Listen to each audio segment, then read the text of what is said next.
आपने जो है राजस्थान में एक रैली में एक कांग्रेस के मैनिफेस्टो पर एक डायरेक्ट अटैक किया।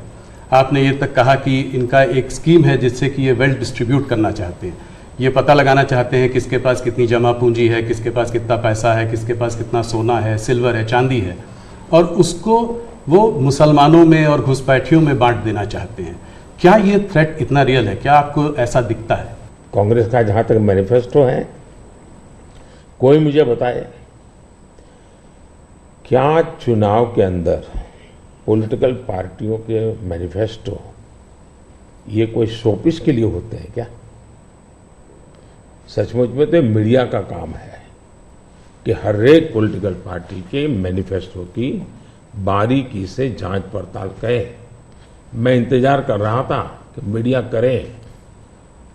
पहले दिन मैंने एक कमेंट तो कर दिया था जी। मैं कोई आज कर नहीं रहा जी। कि भाई मुझे मैनिफेस्टो देख करके लगता है कि इस पर पूरी तरह मुस्लिम लीग की छाप है। तो मुझे लगा कि मीडिया चौंक जाएगा, जो एनालिसिस करने वाले चौंक जाएंगे, लेकिन पता नहीं अब उनकी व्यस्तता कुछ और है। मैनिफेस्टो में उनकी तरफ से जो परोसा गया उतना ही गुड़ी गुड़ी उछालते रहे। फिर मुझे लगता भी ये तो इकोसिस्टम का बड़ा मिलीभगत लगता है। अब मुझे सच्चाई लेकर जाना पड़ेगा। मैंने काफी 10 दिन इंतजार किया कि देश इस मैनिफेस्टो में जो बुराइयां हैं उसको कोई न कोई, क्योंकि निष्पक्ष तरीके से आता है तो अच्छा है। 2006 का एक वीडियो जो वायरल हो रहा है जिसमें मनमोहन सिंह जी ने कहा है कि गरीब मुसलमानों का पहला अधिकार रिसोर्सेज पर है, ये उन्होंने साफ कहा है। आपने उसको मैनिफेस्टो में भी ये बात पॉइंट आउट की है कि ओबीसी रिजर्वेशन का जो है पार्ट लेकर वो मुसलमानों को दे देना चाहेंगे, और 2004 से 2014 के बीच में उन्होंने 4-5 बार ऐसा करने की कोशिश की भी है। अरे भाई, ये तो बड़ा इंटरेस्टिंग सवाल आपने पूछा है। जरा मेरा जवाब लंबा हो जाएगा, लेकिन देश के लिए मुझे बताना पड़ेगा। बताइए। आप कांग्रेस का इतिहास देख लीजिए। 90 के दशक से ये मांग उठी है देश में।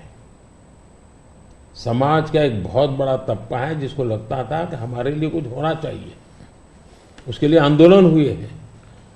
90 से पहले कांग्रेस ने पूरी तरह इस बात को खारिज कर दिया, उसका विरोध किया, उसको दबाने की कोशिश की है। यानी 90 के पहले का उनका दशक है। फिर उनको जितनी भी कमीशन बने, जितनी कमेटियां बनाई, उसके भी रिपोर्ट्स ओबीसी के विचार के पक्ष में आने लगे। अब उनके सिफारिशों को भी वो नकारते रहे, रिजेक्ट करते रहे, दबाते रहे। 90 के दशक में उनको लगा कि भी अब इसको जरा उनकी वोट बैंक की राजनीति के अनुसार उसको टर्न दिया जाए। उन्होंने पहला पाप किया क्या? 90s के दशक में कर्नाटका में उन्होंने धर्म के आधार पर, आपको याद होगा, कर्नाटका में उन्होंने धर्म के आधार पर मुसलमानों को ओबीसी घोषित कर दिया। यानी देश के ओबीसी को नकारना, उस विचार को दबाना, उस विचार को रिजेक्ट करना, लेकिन राजनीति खातर मुसलमानों को ओबीसी घोषित कर देना।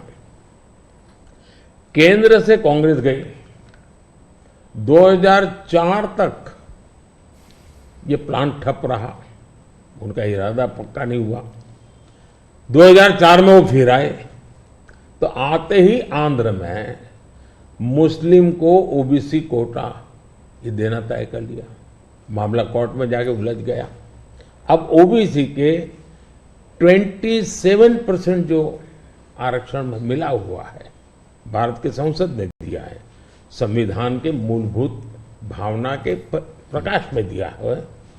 27% शहद लगाने की उन्होंने तैयारी कर दी, डाका डालने की कोशिश की। 2006 में नेशनल डेवलपमेंट काउंसिल की मीटिंग हुई थी, एनडीसी की। मनमोहन जी के बयान पर बहुत बड़ा हंगामा हो गया।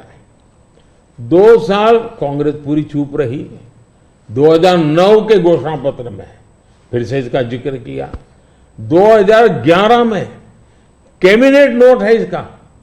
2011 के कैबिनेट नोट में ओबीसी के 27% हिस्सा डाका डाल करके उसमें से मुसलमानों को दे देना उन्होंने तय किया जी।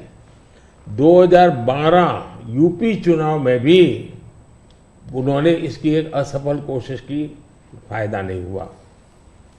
2012 आंध्र हाईकोर्ट ने इसको रिजेक्ट कर दिया, रद्द कर दिया, कानूनी जजमेंट आ गया।